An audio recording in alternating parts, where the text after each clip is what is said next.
15 अगस्त, एक तारीख जिसके लिए लाखों ने अपनी जिंदगी दांव पर लगाई और एक सपना देखा, अपना झंडा।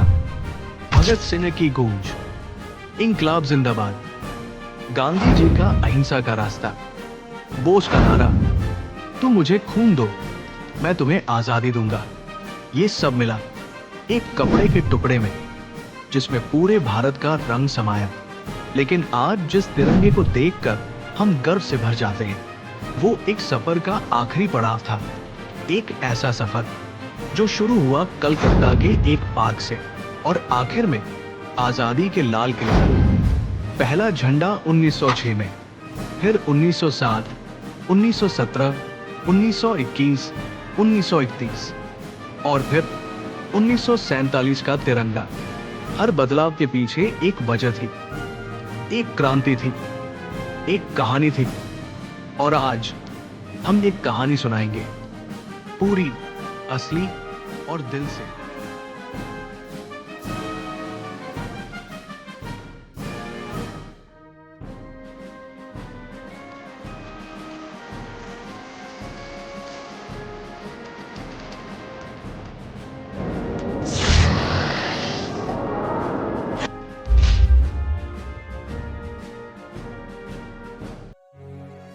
हेलो दोस्तों, 31 दिसंबर 1600 लंदन में ईस्ट इंडिया कंपनी का जन्म हुआ और 24 अगस्त 1608 को ब्रिटिश पहली दफा सूरत के बंदरगाह पर उतरे, कहते हुए कि हम सिर्फ तिजारत करने आए हैं। शुरू में ये बस मसाले, चाय, कपड़े लेते थे, लेकिन धीरे धीरे उन्होंने यहाँ के राजा महाराजा के दरबारों में अपना कदम जमा लिया। थोड़ा पैसा, थोड़ा लश्कर और फिर एक एक करके रियासतें उनके कब्जे में आने लगी। उन्होंने जमीन पर कब्जा किया, टैक्स बढ़ाए, हमारी तालीम, हमारी जुबान, हमारी तहजीब, सबको नीचे दिखाया।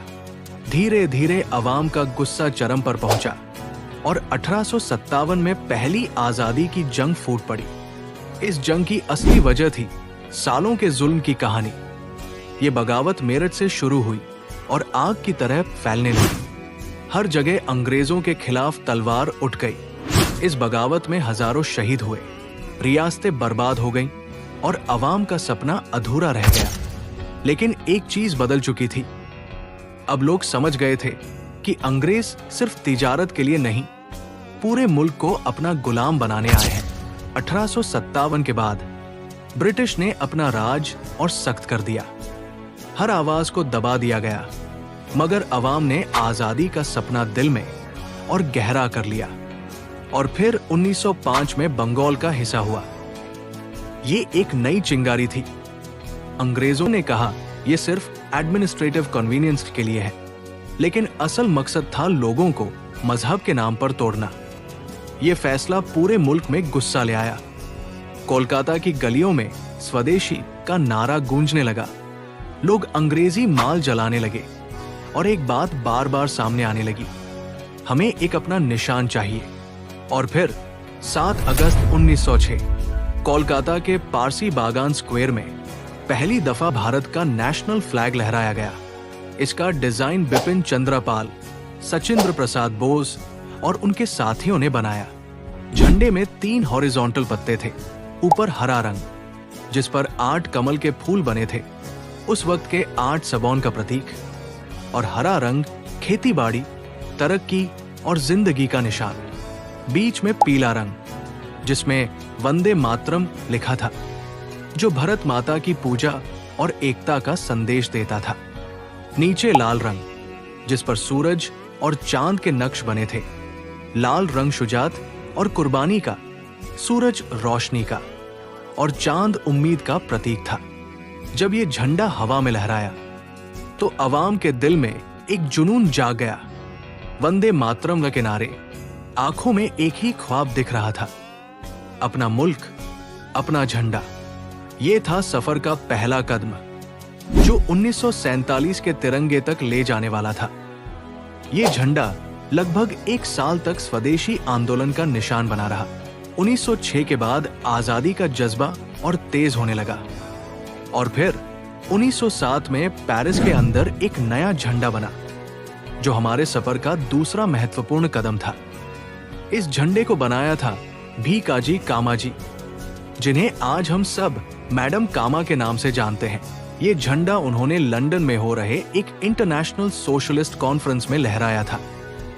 झंडे में ऑरेंज, येलो और ग्रीन रंग थे, जो एकता, हिम्मत और तरक्की का प्रतीक बने। बीच में लिखा था वंदे मातरम, जो उस वक्त का सबसे बड़ा नारा था। साथ ही 8 कमल के फूल बने थे, जो उस वक्त के 8 प्रदेशों की निशानी थे।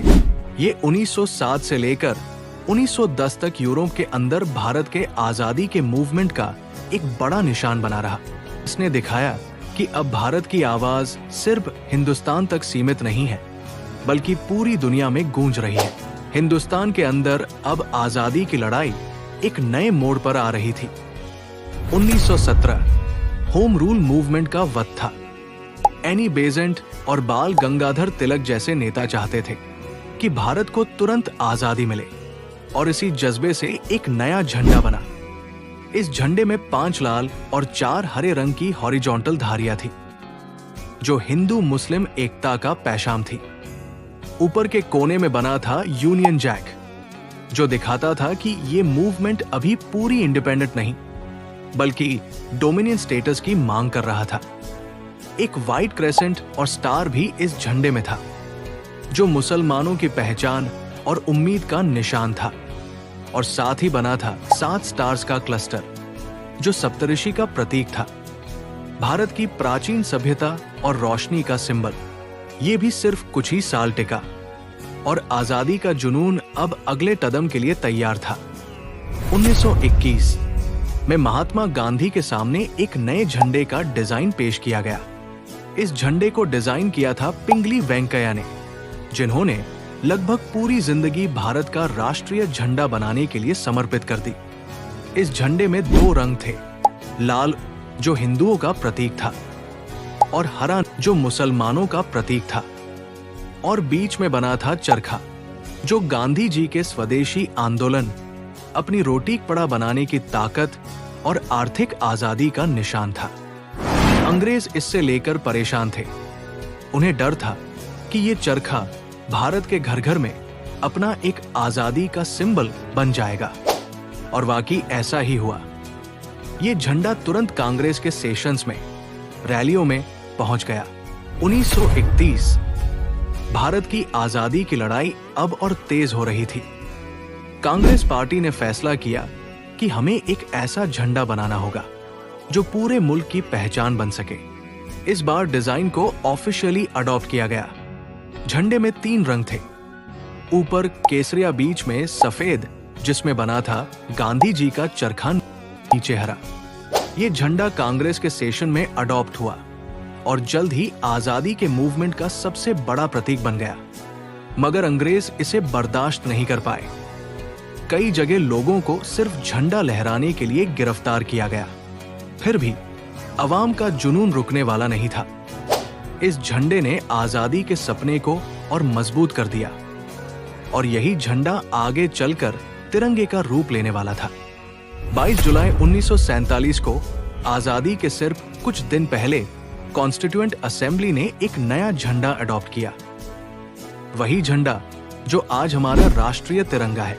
इस तिरंगे में 3 रंग थे, ऊपर केसरिया जो त्याग और बलिदान का प्रतीक है, बीच में सफेद जो शांति और सच का प्रतीक है, और नीचे हरा जो तरक्की, जमीन और जीवन का प्रतीक है। सफेद के बीच में बनाया गया था अशोक चक्र 24 स्पोक्स के साथ। ये चक्र हमारी प्रगति, गति और न्याय का प्रतीक बना। 15 अगस्त 1947 की सुबह जब पंडित जवाहरलाल नेहरू ने दिल्ली के लाल किले पर पहली बार तिरंगा लहराया, तो पूरे मुल्क के दिल में एक ही जज्बा था, हम आजाद हैं।